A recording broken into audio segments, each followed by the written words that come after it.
Yes, reka tubasuhuze ndetse tubahe ikaze mwe mwese inshuti bakunze mukurikiye One Nation Radio, radio ya diaspora nyarwanda. Tubaye ku munsi wo ku cyumweru, turi tariki 21 ukwezi n'Ugushyingo umwaka ni 2021. Nkuko mubimenyereye muri weekend murabizi ko tugira ikiganiro ukuri wacu, aho tuganira ku nsanganyamatsiko ziba zigiye zitandukanye. Uyu munsi wa none nabwo turongera tuganire mu kiganiro ukuri iwacu. Hashize imyaka myinshi igihugu cy'u Rwanda gishyira imbaraga mu kubaka ibice bitandukanye bikigize, ari nabyo bitumye kigeraho kiri kuri uyu munsi magingo aya. Mu bice by'ubuzima bitandukanye igihugu cy'u Rwanda cyashyizemo imbaraga ndetse bikigize, harimo no kubaka urubyiruko, aho u Rwanda rwigisha amateka yaranze igihugu, urubyiruko, kubera ko nkuko mubizi urubyiruko ni rwo Rwanda rw'ejo, kandi ruramutse rutigishijwe mu mateka mabi yaranze iki gihugu cyacu, igihugu gishobora gusubira mu bihe bibi cyanyuzemo. Ariko se nanone twibaze, nubwo uru rubyiruko rwigishwa aya mateka rwaba rubasha kuyafatana uburemere? Hari urubyiruko uyu munsi turiho wa none rwavutse nyuma ya jenoside yakorewe Abatutsi, ariko nanone hari n'urundi rwavutse mbere y'uko iyi jenoside yakorewe Abatutsi iba. Ese aba bantu bombi babana bati? Mu kiganiro ukuri wacu cya none uyu munsi turagaruka ku ruhare rw'urubyiruko rw'u Rwanda mu guharanira ko igihugu kidasubira mu mateka mabi cyanyuzemo. Ni ikiganiro kiri bube mu ndimi zitandukanye, mu Kinyarwanda ndetse n'izindi z'amahanga, Igifaransa cyangwa se n'Icyongereza. Mugenzi wanjye Cyusa Ntwari turi kumwe nawe, araza kuza kumfasha kubirebana na diaspora, cyane ko naho turi bujyemo, dore ko nayo igira uruhare runini mu kubaka igihugu cyacu cy'u Rwanda. Cyusa, ngwaye ikaze muri kino kiganiro. Murakoze muhumuza, nanjye nishimiye kubana namwe. Urakoze cyane. Muri iki kiganiro rero nk'uko badukurikira mumaze kubimenyera, tuba turi kumwe n'abatumirwa batandukanye badufasha gusesengura neza insanganyamatsiko tuba tugiye kuganiraho. Kuri uyu munsi wa none turi kumwe na Honorable Clarisse Imaniriho, akaba ari umudepite mu nteko ishinga amategeko y'u Rwanda. Turavugana aherereye i Kigali mu Rwanda. Tubahaye ikaze Honorable Clarisse Imaniriho, niba mudukurikiye. Murakoze, nanjye nishimiye kubana namwe mu kiganiro. Turi kumwe kandi na Dr Abdallah utuma twishima, turabana muri kino kiganiro nk'umusesenguzi. Nawe turavugana aherereye i Kigali mu Rwanda. Dr Abdallah utuma twishima, tubahaye ikaze mu kiganiro kuri wacu cya none.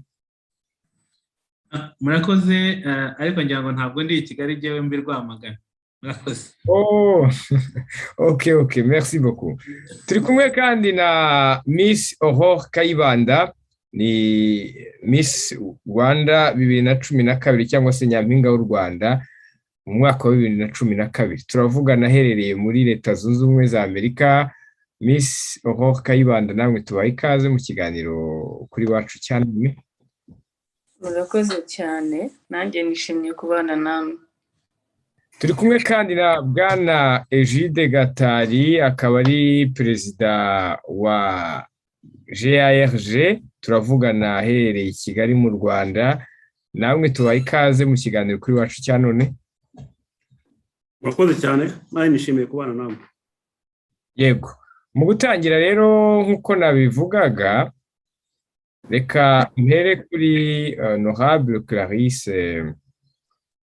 Uri mu nteko ishinga amategeko uyu munsi wa none, kandi uri n'urubyiruko, byerekana ko igihugu cyacu gihana amahirwe n'urubyiruko kugira ngo rubashe kugira uruhare mu buyobozi ndetse no mu migendekere y'uko igihugu kiba kigomba kugenzwa cyangwa se kuba inzira cyanyuramo. Ariko umuntu yakwibaza, hari inzira igihugu cyanyuzemo, amateka urayazi, nubwo uri urubyiruko ariko ntabwo uri mutoya, ndetse n'ingaruka jenoside yakorewe Abatutsi yasigiye u Rwanda, harimo kandi n'abavutse nyuma y'iyi jenoside batari bahari ubwo yabaga. tubwira nk'umuntu nk'intumwa ya rubanda, iyo urebye ubona izi ngaruka jenoside yakorewe abatutsi yasigiye u Rwanda cyane cyane ku rubyiruko, rwaba urwavutse mbere gato ya jenoside ndetse na nyuma yaho ari zihe. kugira ngo uri kuri mute honorable Clarisse. Murakoze cyane Simeo, nagira ngo nkuko nabitangiye mbanze mbashimire ko mwadutumiye kugira ngo tuze tuganire ku ruhare rw'urubyiruko no kureba tunabihuza n'amateka y'igihugu cyacu, yaba amateka ya mbere ya jenoside yakorewe abatutsi, yaba nyuma yaho, by'umwihariko tunagaruka ku rubyiruko rwavutse nyuma ya jenoside ndetse n'ingaruka jenoside yakorewe abatutsi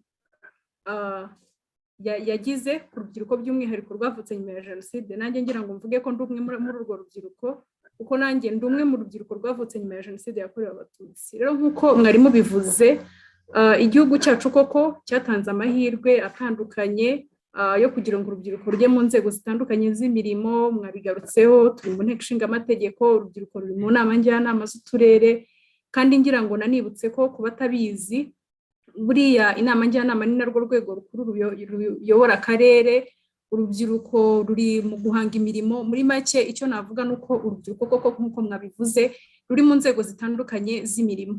Ikindi nagira ngo mvugeho cy'amateka, nk'uko mwarimu bivuze, hari urubyiruko rutandukanye, ubwo kuko turi benshi dufite amateka atandukanye, ariko icyo naheraho mvuga nuko amateka dufite nk'igihugu cyacu atandukanye ndetse anakomeye, nuko adutera imbaraga zo gukora no gukorera hamwe ndetse no gukunda igihugu, kandi adutera imbaraga zo kongera kuduhuza kugira ngo ayo mateka atazatuma dusubira inyuma. Icyo rero nagira ngo mvuge, nimba dufite umwanya, nuko nihereyeho ngewe wenda mbahayeho urugero, nuko namenye ubwenge iwacu dutuye i Karongi mu murenge wa Bwishyura, ni naho nakuriye. Ariko kubw'impamvu z'amateka y'igihugu cyacu, by'umwihariko amateka ya jenoside yakorewe abatutsi nk'uko mwabivuze, navukiye mu gihugu cy'ubuhunzi, mu gihugu mvuka mu buhunzi, mvukira mu gihugu cy'abaturanyi cya Kongo mu nkambi ya Mugunga.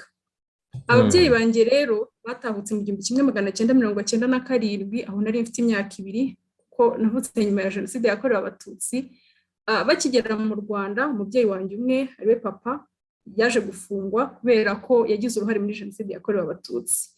Mama wanjye we bagitahuka, kuko mbere yari umwarimukazi, yaje kwigishwa kimwe n'abandi banyarwanda bose, basobanukirwa icyerekezo cy'igihugu, basubira mu kazi n'ubundi ko kuba umurezi. Yaragakoze kandi yagakoze neza, yagakoze kugera ageze muri pansiyo. Icyo nagira ngo mbwire urubyiruko nuko igihugu cyatanze amahirwe atandukanye ku banyarwanda bose. Nanjye Clarisse turiho tuganira, narize guhera muri primaire, niga secondaire, niga muri kaminuza, by'umwihariko kandi kaminuza nayize kuri bourse ya leta, hatitawe ko naba naravutse ku mubyeyi wakoze jenoside. Rero ayo mateka narayabwiwe nkimera kumenya ubwenge, ariko ntibyigeze bimperana. Ayo mateka ntabwo yigeze amperana, kuko twagize amahirwe nk'urubyiruko rw'u Rwanda, niko nabivuga, ndetse n'urubyiruko rw'abanyarwanda ruri hanze, kuko dufite umuryango mwiza FPR. Yaratureze, iratwigisha, iradutoza, ndetse dutoza no gukorera u Rwanda. Rero ayo mateka yanjye mvuze muri make, hamwe n'ay'abandi benshi kandi akomeye no kurusha wenda yanjye, by'umwihariko y'abarokotse jenoside yakorewe abatutsi, niyo aduha imbaraga nk'urubyiruko, aho kudutandukanya nk'uko nabigarutseho, akaduhuza, akadutera gukorera ndetse no gukunda u Rwanda, kugira ngo tutazasubira mu mateka mabi u Rwanda rwanyuzemo. Rero icyo nababwira nuko urubyiruko ruri hirya no hino ku isi, nukuri bazaze dukorera u Rwanda, kuko abato twahawe amahirwe yo kubaka igihugu gitekanye kandi binatanga icyizere cy'ahazaza. Baze turwubake, dukoresha imbaraga dufite, dukoresha ubwenge dufite, dukoresha ubuhanga dufite butandukanye, kugira ngo twubake urwatubyaye. Naho ibyo guheranwa n'amateka, ibyo guheranwa n'agahinda, ibyo guheranwa n'ibindi byinshi ntabwo bitureba nk'urubyiruko. Ikitureba cyane ni icyerekezo cy'igihugu, ndetse no kujya mu ngamba kugira ngo duharanire iterambere ry'igihugu cyacu, kuko ejo ni ahacu. Wenda nabandekeye aho, abandi bakaza gukomerezaho. Murakoze. Urakoze cyane honorable Clarisse. Hanyuma bwana Jude Gatari, ukuriye GARG, ni umuryango ubamo baba n'undi barahoze muri ARG, byumvikana nabo baba baranyuze mu ishuri cyangwa se ahandi hatandukanye nk'urubyiruko, ariko kandi ubwo ndavuga abarokotse jenoside yakorewe abatutsi.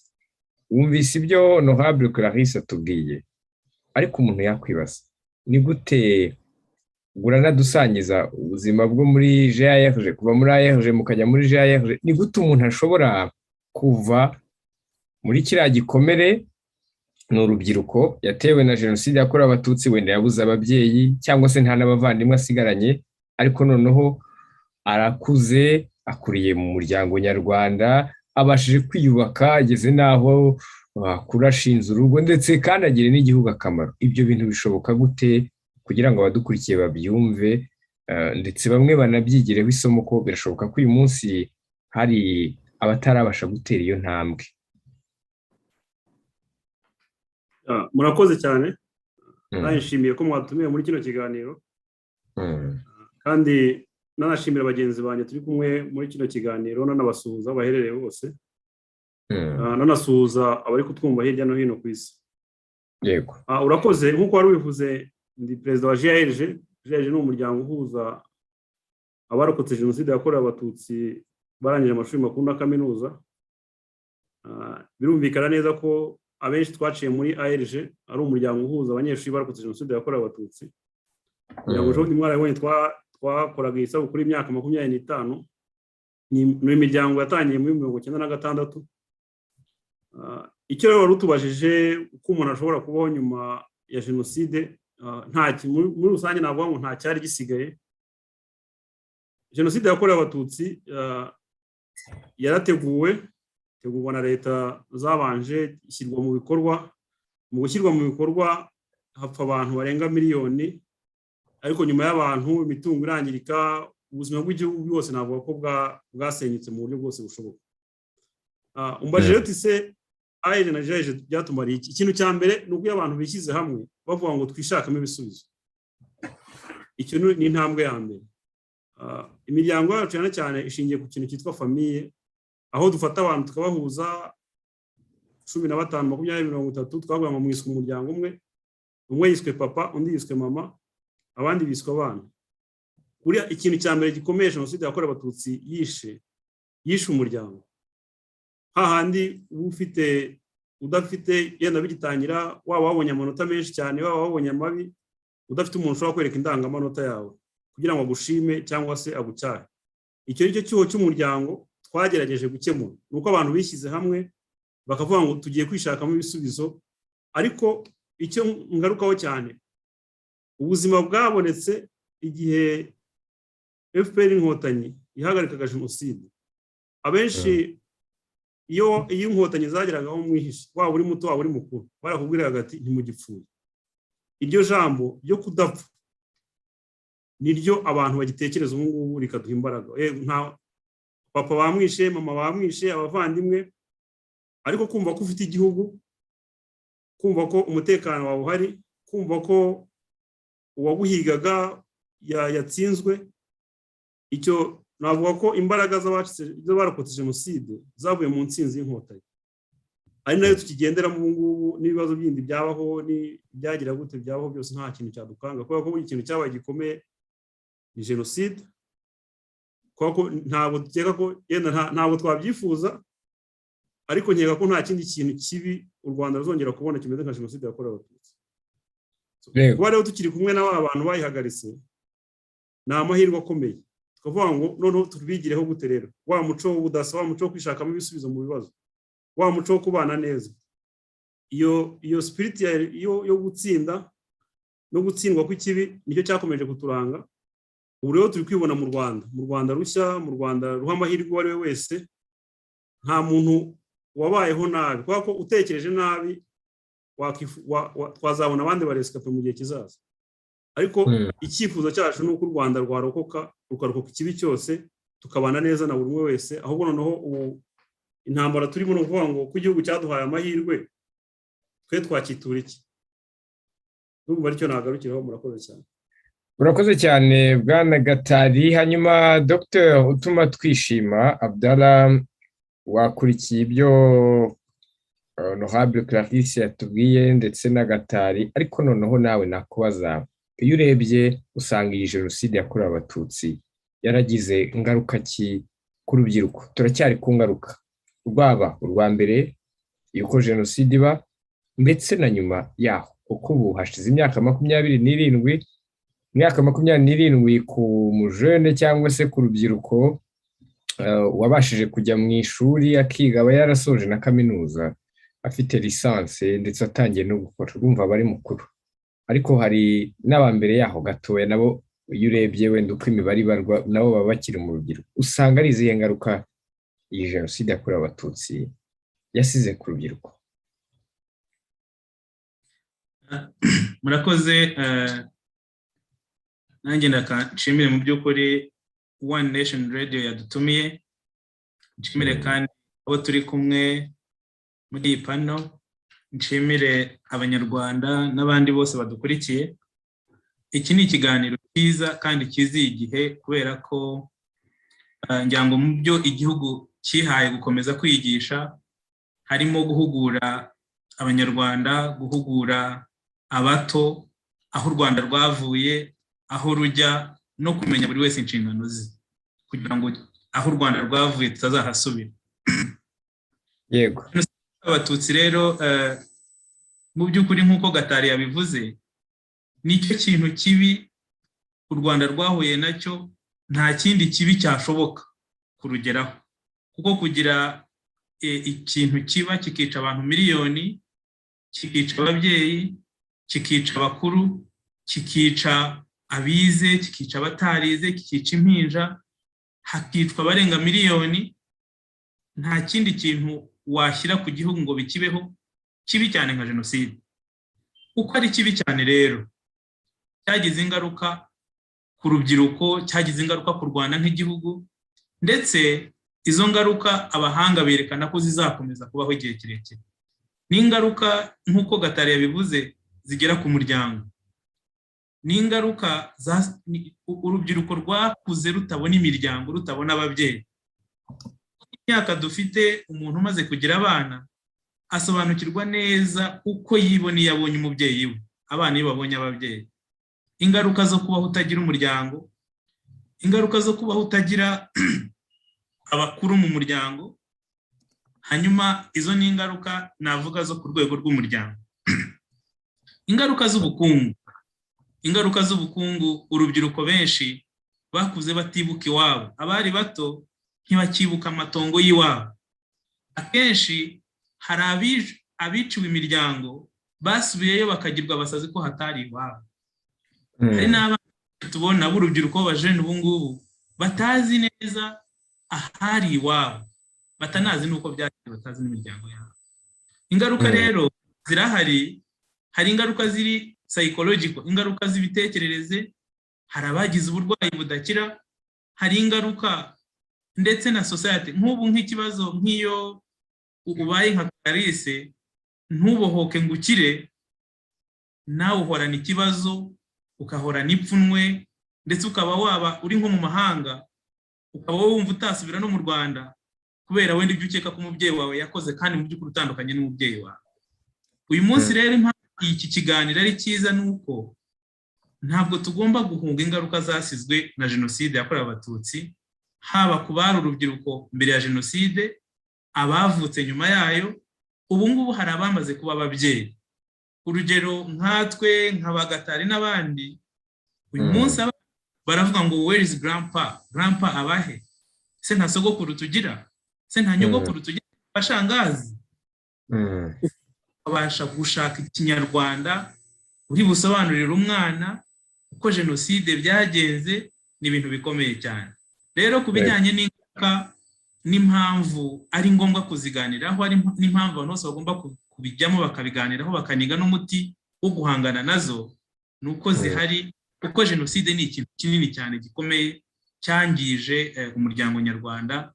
Akaba uzasanga buri wese agenda agaruka kuri RPF, akagaruka ku miyoborere y'u Rwanda, kuko ni ibitekerezo, ni imitekerereze yagerageje gufata ibyo bikomere byose by'abanyarwanda byaturutse kuri iriya jenoside, bagashaka uburyo bagenda babyomora na n'uyu munsi rukaba ari urugendo rugikomeza. Murakoze. Urakoze cyane bwana Dr. Utuma Twishima Abdallah. Hanyuma Miss Aurore, uri nyampinga w'u Rwanda kuva muri 2022, ubwo urumva imyaka igiye kuba imibare yanjye n'ibikora neza 9 irarenga ubaye Miss Rwanda, ariko ntabwo nabura kuvuga ko ukiri muri ba nyampinga b'u Rwanda. Urubyiruko rwinshi uyu munsi wa none rufatiraho icyitegererezo kubera ibikorwa byakuranze na n'uyu munsi. Ariko nanone watubwira jenoside yakorewe abatutsi urayizi, wabonye uko byagenze, amateka nawe urayazi, ariko nawe nk'urubyiruko usanga iyo urebye ibi bintu urubyiruko rufite mukoro ki cyangwa se devoir mu gifaransa yo guharanira kudasubira mu mateka iki gihugu cyanyuzemo mabi, uyu munsi wa none tukiri kuvugaho nyuma y'imyaka 27 ushize jenoside yakorewe abatutsi baye? Well, nanjye ubwanjye ntabwo jenoside nyizi, ni ukuyumva mu mateka, kubibwirwa, kuko nari mfite imyaka mike cyane kandi nari no mu gihugu cy'ubuhungiro. So twebwe nk'urubyiruko devoir yacu ni ugusigasira ibyo urubyiruko rw'icyo gihe rwarwaniriye kugira ngo rubohore igihugu, noneho natwe tugerageze gukomeza to improve. So yeah. Hanyuma Honorable Clarisse, wadusangije ku mateka yawe, ariko umuntu yakwibaza ntabwo ari ibintu byoroshye kugira umubyeyi wakoze jenoside yakorewe abatutsi, ariko noneho ukabasha kwiga, igihugu kikaguha ayo mahirwe. Uyu munsi uri umwe mu ntumwa za rubanda, uri umudepite. Ni amahirwe navuga ko urubyiruko rubasha kuyabona, ntabwo ruraba rwinshi cyane, ariko igihugu cyacu gitanga ayo mahirwe.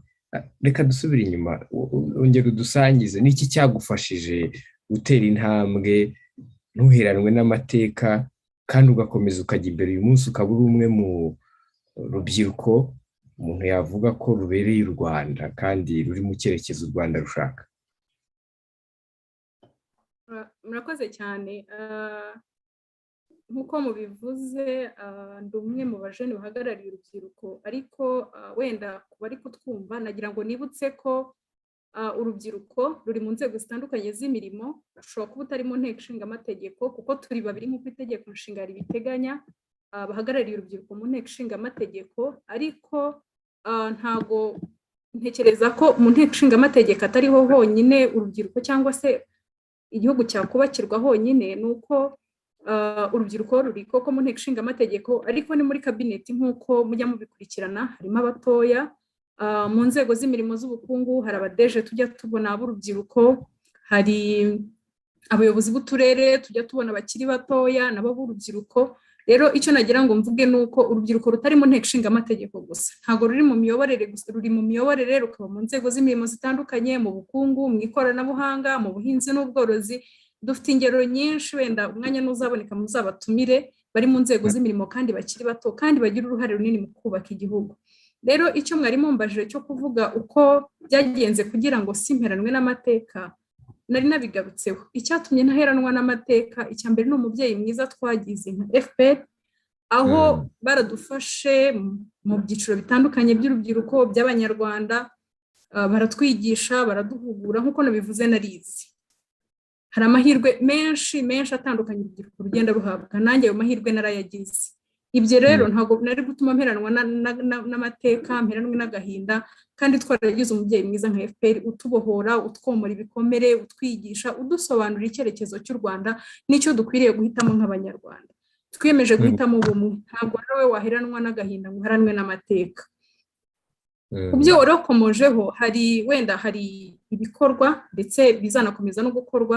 Wenda kimwe nagira ngo ngarukeho, nk'uko mwabivuze, hari urubyiruko koko ruje amateka, rwaba rufite umubyeyi umwe wenda wakoze jenoside akanabifungirwa. Hari n'urundi rubyiruko ruhari narwo rwisanze nta n'umubyeyi n'umwe rusigaranye cyangwa se nta n'umuntu n'umwe rusigaranye yararokotse ari wenyine.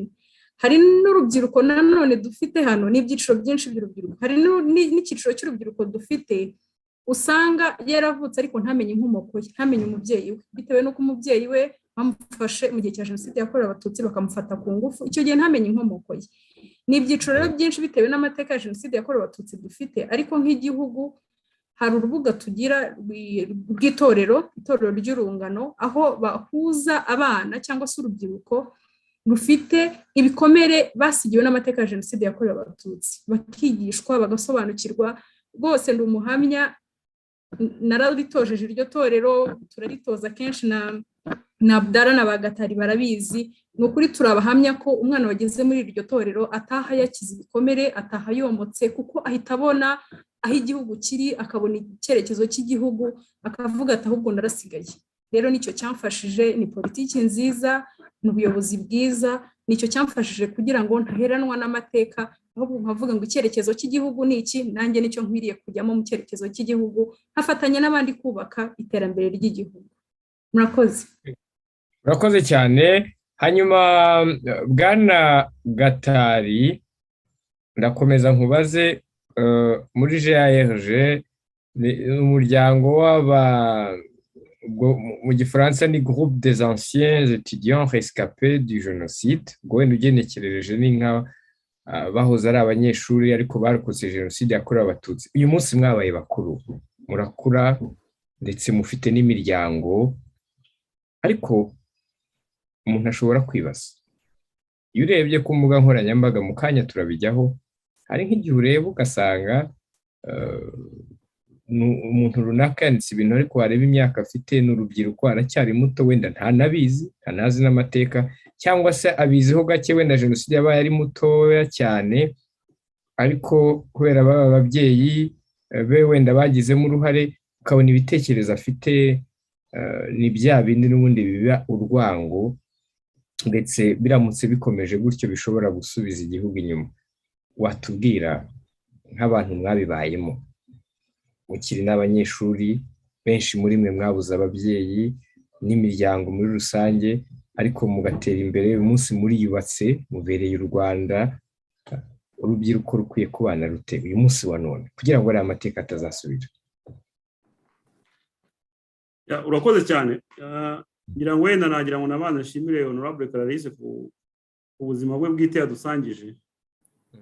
Burya ubuzima, iyo twumvise ubuzima bw'abanyarwanda tugomba kubuvanamo isomo.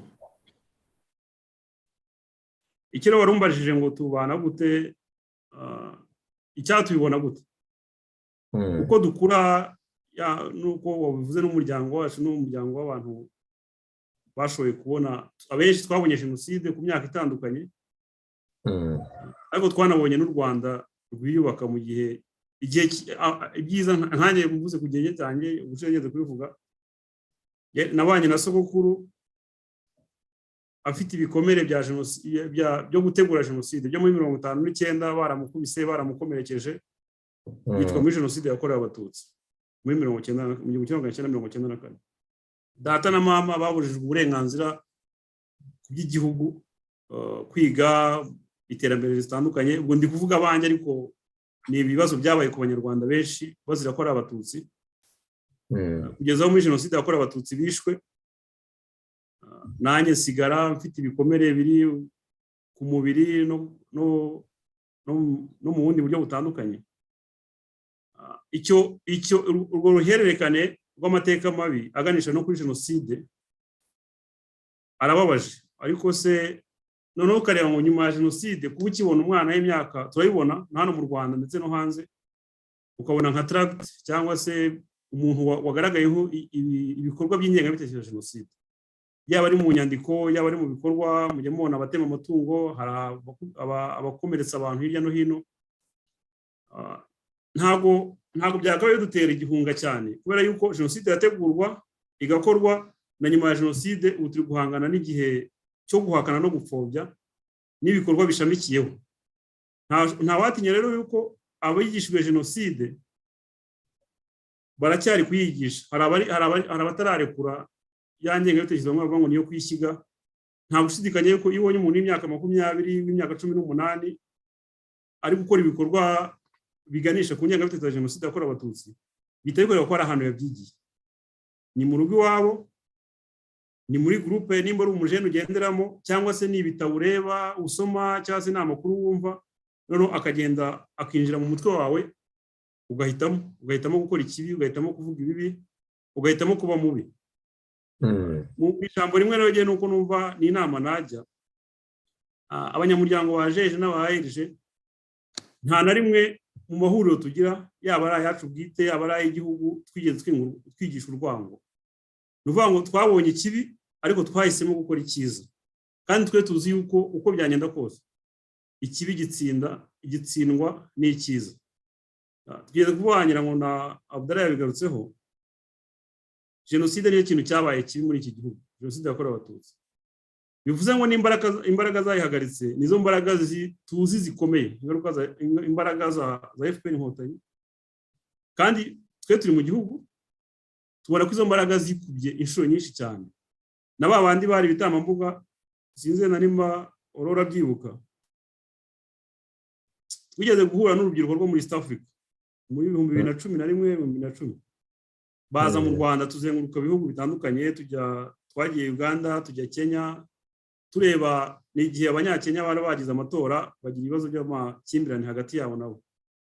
Bari gusura ku rwibutso rwo ku Gisozi, hari ifoto abanyabasura urwibutso irimo abana yafashwe mu gihe cya jenoside, abana benshi bari muri groupe, ariko ubona bafite ibibazo byinshi cyane, bananutse, bambaye nabi, hari abagifite amaraso ku mubiri.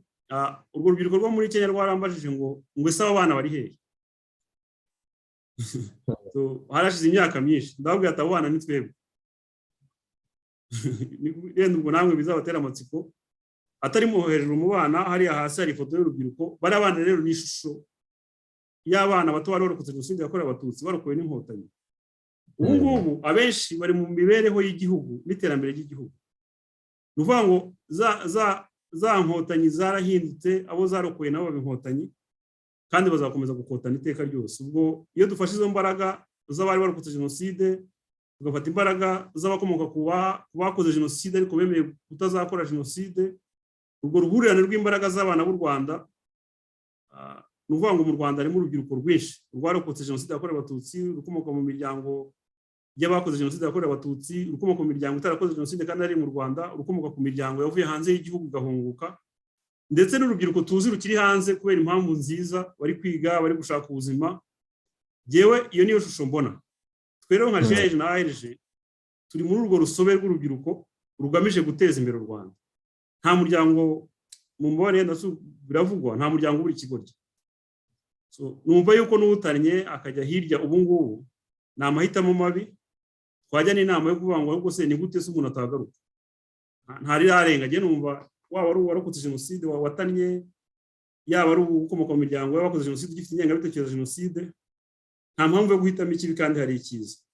Numva rero ko tuzakomeza tuganire, tuzakomeza tujya inama, ariko iteka tuvuga ngo abanyarwanda iyo bishyize hamwe nta cyatunaniye. Murakoze cyane. Murakoze cyane Bwana Gide Gatari. Reka nibutse abadukurikiye mwe mwese ko turi mu kiganiro ukuri wacu kuri uyu munsi wa none ku cyumweru, turi kugaruka ku nsanganyamatsiko igaruka ku ruhare rw'urubyiruko rw'u Rwanda mu guharanira ko igihugu kidasubira mu mateka mabi cyanyuzemo. Mushobora kuduha ibitekerezo muciye muri live chat, turi live kuri YouTube, cyangwa se wenda n'abari budukurikire nyuma mushobora kuduha ibitekerezo byanyu muri comments, ku buryo abantu twakomeza gusangira ibitekerezo. Hanyuma ngira ngo nk'uko bisorejeho Bwana Gatari, ngira ngo muri Bibiliya kuba yemera ariko niho havuga umwana w'ikirara, ariko nyuma yuko agiye aragaruka Isi akamwakira kandi akamwakirana urukundo. Reka njye kuri Dr. Abdallah.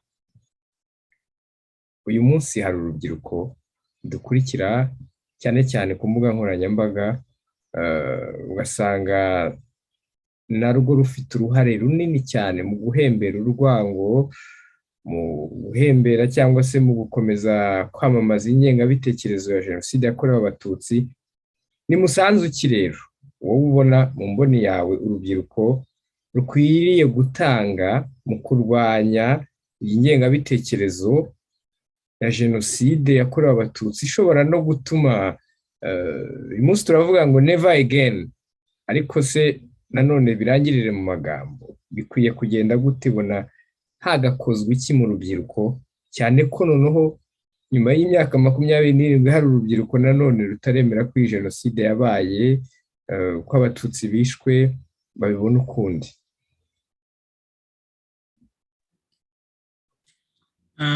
Murakoze, ngira ngo muranyumva.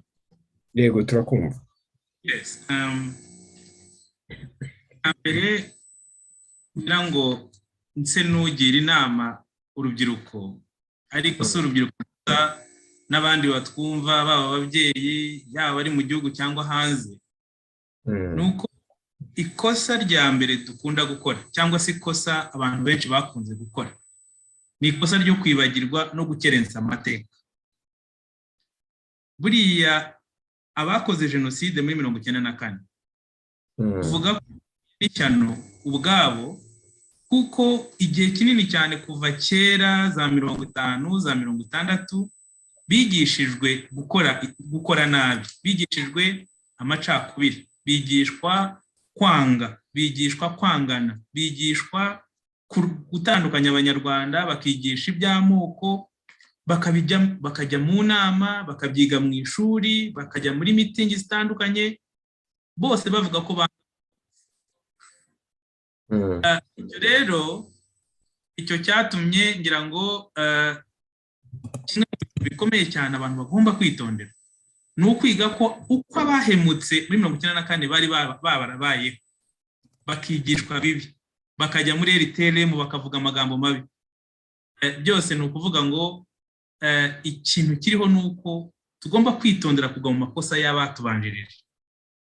Buri umuntu YouTube akavuga ibintu by'amacakubiri, akigisha kwanga abantu, kwanga u Rwanda, gutukana, kwanga abatutsi, kuzana amacakubiri, kwanga leta iriho.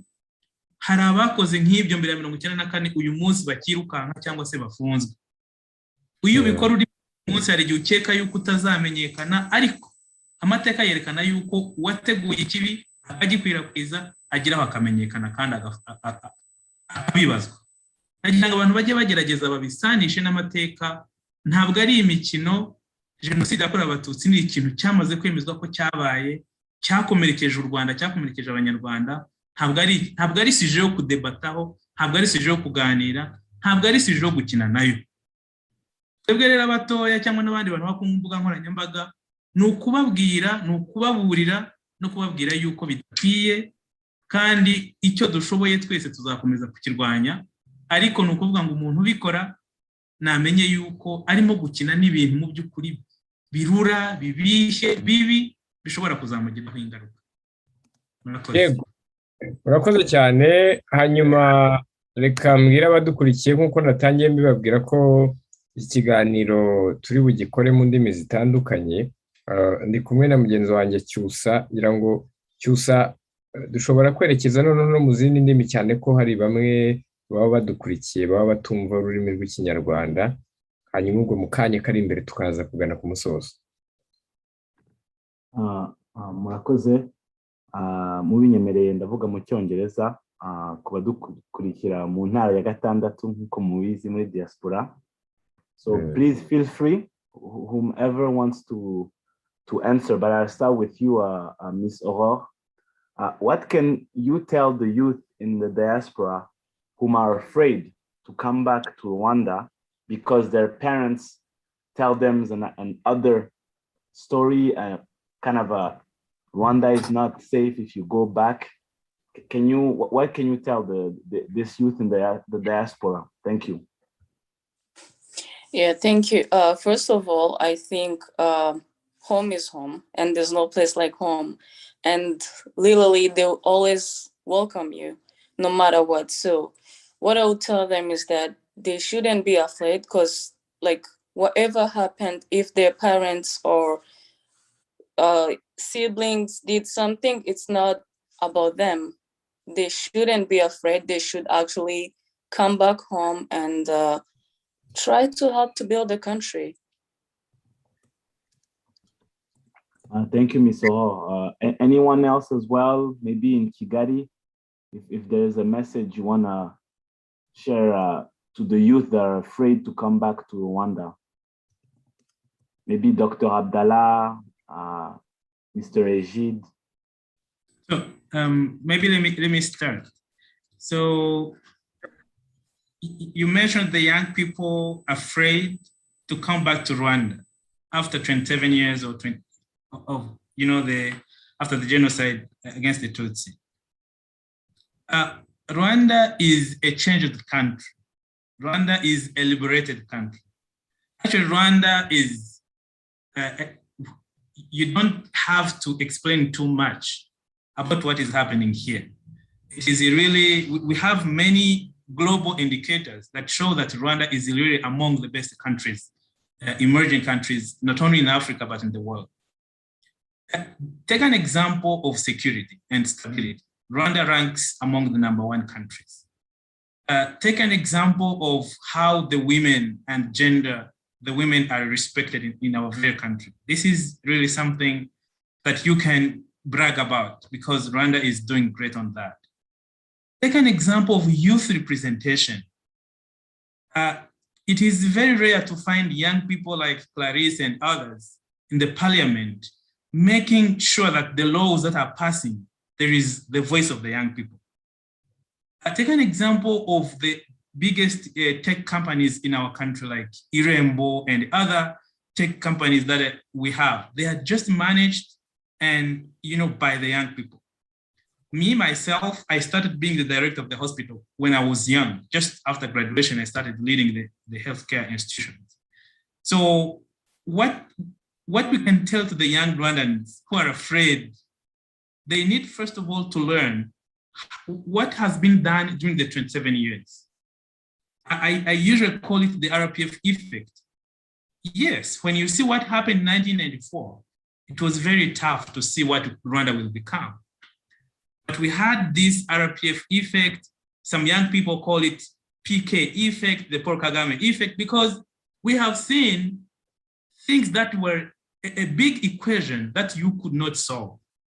You have the genocide survivors, you have the kids of the perpetrators, you have kids of the liberators, you have, the cocktail of issues in 1994, 1995. It was very hard to find the path to the Rwanda we have today. So then came the RPF ideology, the PK effect, and now today we have a country where really everything seems to go on the right path.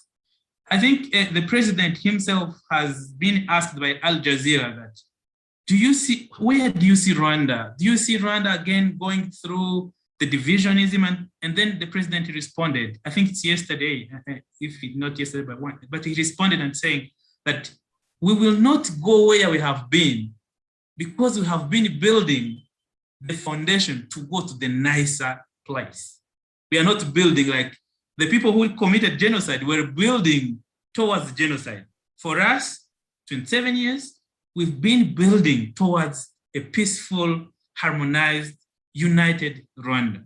So I am encouraging the young people, first of all, to come, to see, to learn, to appreciate what has been done. And they can bring their knowledge to put their stone in the building of this great nation. This is what we can tell them. Thank you. Thank you very much for your contribution, Dr. Abdallah and Ms. Soho. My last question, and then I'll pass it back to Mr. Muhumuza, would be, in the diaspora, we want to learn and we want to have some lessons from igihugu cyatubyaye u Rwanda. And I was wondering, can you share with us some solutions or some tools that maybe we can use in the diaspora to help the youth step away from this ideology, step away from this alternative facts that their parents are giving them? Maybe some solutions and lessons that you've done in GRG in the Parliament of Youth. Just we're very, very curious to learn, because sometimes it seems that it's almost a hard task to push back from the ideology they hear and learn from their parents since a very young age. But maybe share with us what was done in Rwanda to like break this cycle of the ideology they got from their parents, so we can apply them in the diaspora as well. Thank you. And I'm opening up to the floor. Anyone feeling comfortable to share with us some tools and lessons, please feel welcome. Thank you. Yeah, thank you very much, Susa. I think my advice to Rwandan youth in the diaspora will be, it's very simple. What you have to is just to be patriotic. Even if you are anywhere in the world, you should have an origin. If you are in the US, if you are in Europe, anyone will ask you where you are coming from, where. So we have to protect our nation. I think we have two issues we have like a kind of fear, especially the youth coming from the survivors community, because you understand the Interahamwe have killed my parents or my grandparents. If I go to Rwanda, I can be killed also. So want to assure them we no longer have Interahamwe in our country. Our country is safe 100%. We are very well protected. That is our commitment, and we can't lie. They can call us, they can go everywhere, and they find the good news. So the other part is young people coming from the families of perpetrators. There is a kind of shame. They are feeling guilty, but I think they have to understand the history of Rwanda. If your parents have been among the people who have prepared the genocide or committed the genocide, you are innocent. So you have to come to Rwanda or stay where you are, but be a very good ambassador of your country. That is our request and our humble request. And they can come to Rwanda, they can visit their families here. I know you are everywhere in the world, you can testify. Rwanda is among the country in the world who has a very good climate, the weather of Rwanda. So if you have money, if you have anything, I think if you retire without going to Kivu and enjoy the good weather there, you are losing your money. Please, let's enjoy our country. Let's share also. We have opportunities. We still have challenges. We have unemployment. You have like any country in the world. You have consequences of the genocide, like the transgenerational trauma. We didn't say about that. We have other issues, but every country in the world have been developed because the native of those countries have fight to make sure their country are performing well. We are in a competition in another sense. So if you are brilliant in any field, come to Rwanda to contribute and either return back to your country. Like in our organization, we are now working with some people. We have some Rwandan students who are doing some research on that issue of transgenerational trauma. They are bringing some research. We have other people are coming to do a different kind of research. So you can be out of the country, but you can contribute in different ways. You can contribute like investing in Rwanda. You can contribute by supporting if we still have survivors who are vulnerable and the other people. We can find a different way to support your country. So my last advice to youth, meet and discuss. So meet and discuss on your identity. And they bring some people are experienced to share and to discuss differently. If you have opportunities, you have challenges, try to discuss and find a solution which can support anyone wherever you are. Thank you. Thank you very much. I don't know if anyone else wants to contribute before I maybe pass it back to Muza or. Yeah, I would like to say something. In Inkotanyi, they fought a fight with, they fought physically. So I would say that we, the youth, we should use the platform that we have because we don't have to fight physically. So let us use our platform to contribute to the country, for the country, and build a beautiful Rwanda. Thank you, Ms. Oro. Honorable ndabona mushaka kuvuga. My message also to young people from diaspora. Nari maze kwandika kuri chat ariko nabivuga nihuse.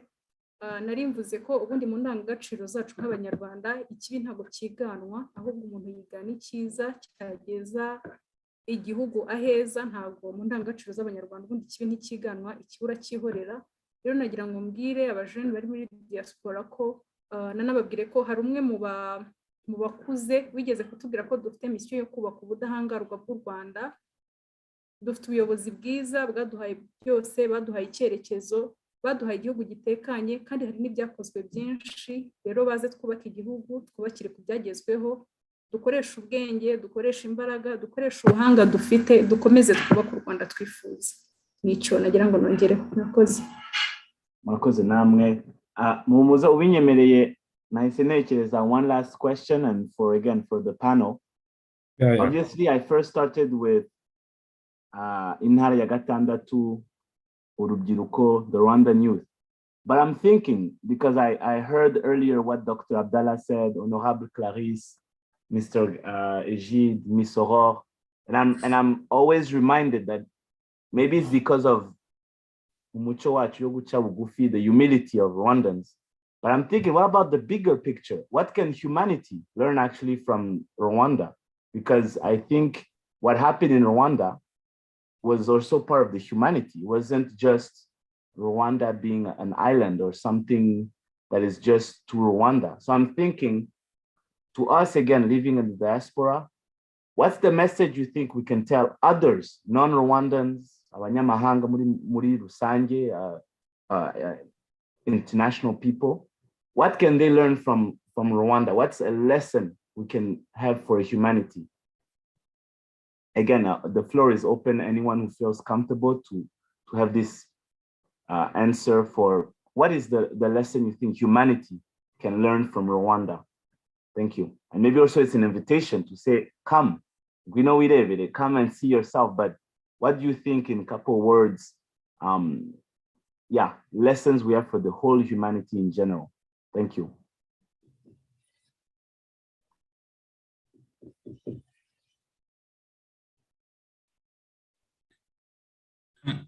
Okay, maybe I can put in some comments, but I don't think Rwanda has many lessons to teach to the rest of the world.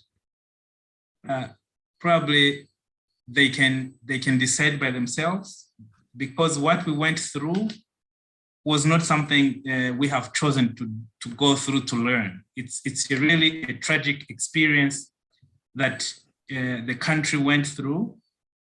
But what people can learn is a kind of how a country, a population, a people that has been left out by the entire world.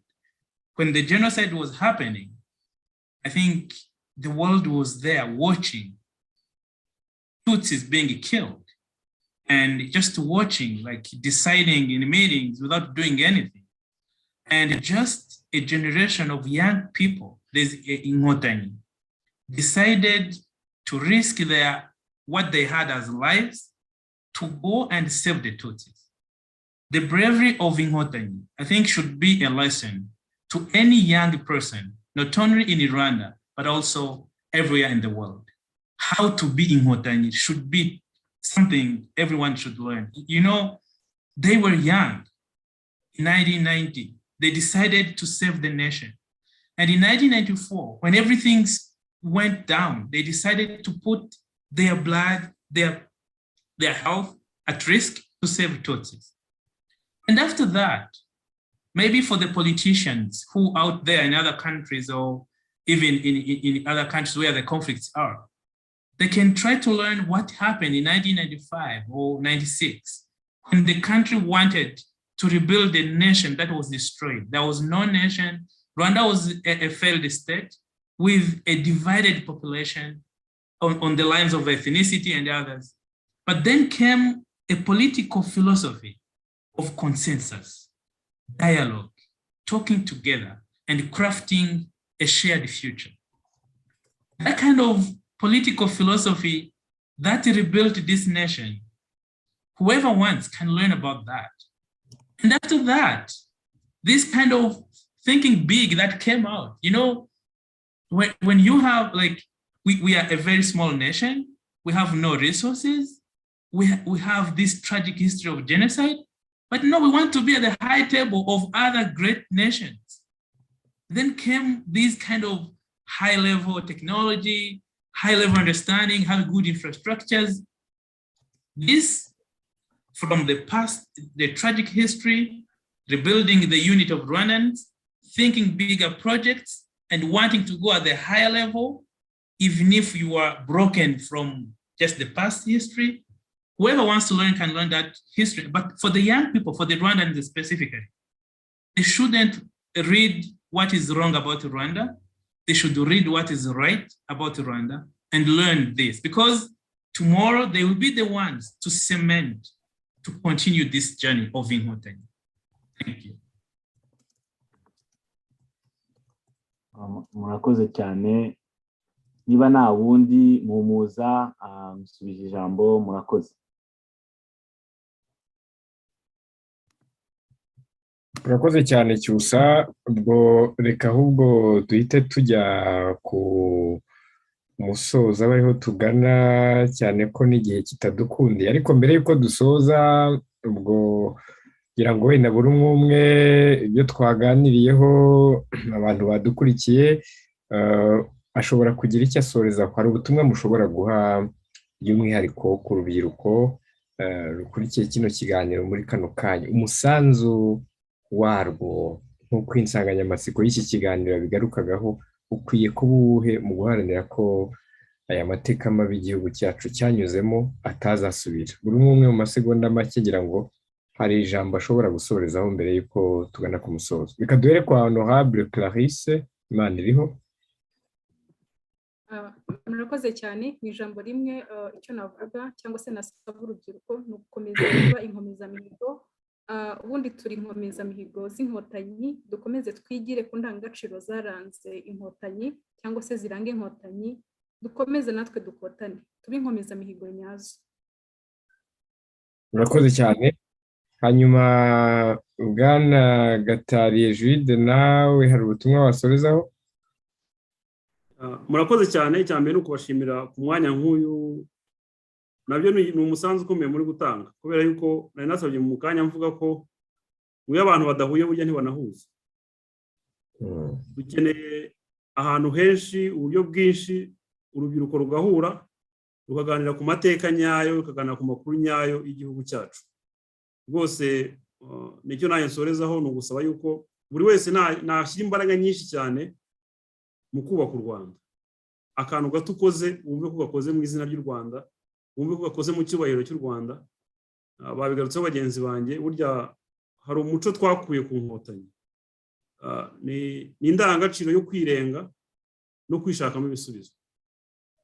Nta bibazo abantu baba bafite byatuma banga igihugu cyangwa bangisha abandi igihugu. Nitujya muri iyo mitekerereze n'imigirire, dufite ibibazo uko amateka agenda yisubiramo, uko amateka agenda akura, hari byinshi tugenda uruhererekane rw'ibibazo, ariko tugomba no muri transmission dukora, ntidukore transmission ya trauma na legacy za mbi, aho utangire dukore na transmission ya resilience. U Rwanda rufite umuco wo kwishakamo ibisubizo. aho buri wese aravuga ngo ariko igisubizo genda gushaka cyo kubaka u Rwanda ni iki. Nidushaka ibisubizo byinshi twese twabihuriza hamwe, u Rwanda ruzakomeza rushaho gutera imbere, n'abakuru basaze bizeye yuko u Rwanda rutazigera rusubira inyuma. Murakoze cyane kandi buri wese aho ari mwifurije ibihe byiza n'iterambere. Urakoze cyane bwana Egide Gatari. Hanyuma Miss Aurore, nawe hari ubutumwa wasorezaho mbere yuko tugana ku musozo? Yego, urubyiruko ni twebwe imbaraga z'igihugu, ni twebwe ejo hazaza h'igihugu. Tugerageze gusigasira ibyagezweho, dushiremo n'ingufu kugira ngo dukomeze guteza igihugu cyacu imbere kandi heza. Urakoze cyane Dr. Abdallah, utuma twishima. Nawe hari ubutumwa wasorezaho mbere yuko tugana ku musozo? Nk'uko bagenzi banjye babivuze, reka tubashimire baduteze amatwi, namwe mwadutumiye. Ariko abanyarwanda bari hanze, urubyiruko, yewe n'abari mu gihugu, umuntu wese ufite amahirwe yo kugera kuri mudasobwa, kugera kuri internet, kuri social media, numva icyamuturukamo cyiza ari icyubaka ubumwe bw'abanyarwanda. Kuko gutandukana byatumye tubura miliyoni y'abatutsi, abantu bagapfira tingitingi, abandi bakirirwa birukanka. Numva atari inzira abantu bashobora gutekereza gukomeza kubaka no kujyamo. Ubasha kubibona ntakajyeho ajya gutanya abanyarwanda avuga ibibi, najye kuvuga ibyiza byubaka ubumwe bw'abanyarwanda, kuvuga ibyiza by'u Rwanda. Icya kabiri, nubwo u Rwanda rwaba rubi gute, ni iwacu, tugomba kurwubaka, nta wundi muntu tuzarurekera. Inkotanyi rero ziduha isomo ry'uko uko hakonja gute, imyaka byatwara, ubonye ikibi ugomba kugikuraho. Natwe rero n'imyaka yose bizadutwara, dufatanye twubake u Rwanda rukomeye ku mbaraga zose dufite. Ndabashimiye. Urakoze cyane Dr. Abdallah. Hanyuma ngira ngo mu bitekerezo byaje ndabona uwanditse hari uwitwa Jealo, ngira ngo niko hari, yitwa 2023, yanditse ngo urubyiruko rugerageze rwirinde kwijandika mu byo batagizemo uruhare, ahubwo batangira intego nshya yo gushaka ibisubizo by'ibibazo u Rwanda rufite kandi ruhuriyeho n'ibindi bihugu mu guteza imbere igihugu. Bige cyane kandi bamenye. Reka rero mbwire mwe mwese mwari mudukurikiye ko tuganiye ku musozo w'iki kiganiro twateguriye. Sorry, naguciye mu ijambo. Sorry, hari honorable wibagiwe ndakeka. Wenda ngira ngo honorable Clarisse yari yasoje na Gatari, na utuma twishima ndetse na Aurore. Ngira ngo niyo mpamvu reka w'iki kiganiro nibutse abari badukurikiye ko twagarukaga ku nsanganyamatsiko igaruka ku ruhare rw'urubyiruko rw'u Rwanda mu guharanira ko igihugu kidasubira mu mateka mabi cyanyuzemo. Twari kumwe n'abatumirwa badufashije gusesengura iyi ngingo. Twari kumwe na honorable Clarisse Imaniriho, n'umudepite mu nteko ishinga amategeko y'u Rwanda uhagarariye urubyiruko. Mwakoze cyane kwitabira ubutumire bwacu kuri uyu munsi wa none, honorable Clarisse. Mwakoze cyane kudutumira. Twari kumwe kandi na Dr. Abdallah, utuma twishima, yari umusesenguzi muri iki kiganiro. Mwakoze cyane kwitabira ubutumire bwacu Dr. Abdallah. Mwakoze namwe kudutumira. Twari kumwe na Miss cyangwa se Nyampinga Aurore Kayibanda, ni Miss Rwanda wari muri 2012, nawe twabanye muri iki kiganiro. Wakoze cyane kwitabira ubutumire bwacu Miss Aurore. Yego, mwakoze kuntumira. Twari kumwe kandi na bwana Egide Gatari, akaba ari perezida wa GARG, twavuganaga ari Kigali mu Rwanda. Mwakoze cyane kwitabira ubutumire bwacu kuri uyu munsi wa none bwana Egide. Mwakoze cyane kudutumira. Rero wari wabategura iki kiganiro, nitwa Simeon Nkumuza. Nshimire cyane mugenzi wanjye Cyusa Ntwari kuba twabanye. Cyusa, wakoze cyane. Nawe wakoze cyane kudutumira twese.